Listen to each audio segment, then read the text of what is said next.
ایک بوڑھی خاتون نے ریڈیو اسٹیشن فون کیا کہ وہ کئی دنوں سے بھوکی ہے اور کئی دنوں سے صرف سوکھی روٹی اور پانی پر گزارا کر رہی ہے، اور کہا کہ اللہ کی راہ میں اسے کچھ کھانے کے لیے دیا جائے۔ ایک منکر خدا بھی اس کی گفتگو سن رہا تھا اور اس کو ایک مذاق کی بات سوجی۔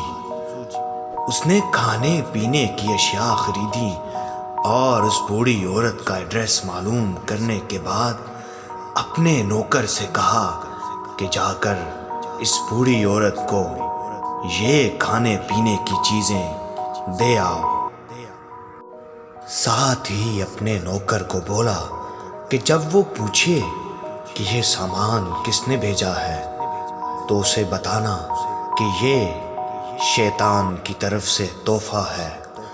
وہ بوڑھی عورت اتنے زیادہ کھانے کا سامان دیکھ کر بہت خوش ہوئی اور جلدی اپنے گھر کے کونے میں وہ رکھنے لگی۔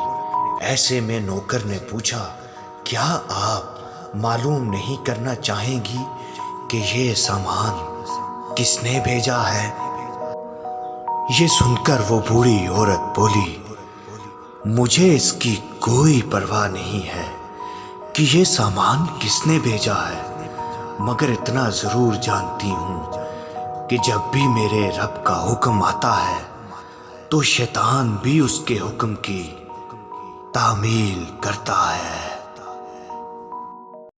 مزید اچھی ویڈیوز کے لیے ہمارے چینل کو سبسکرائب کیجیے، لائک کیجیے اور شیئر کیجیے۔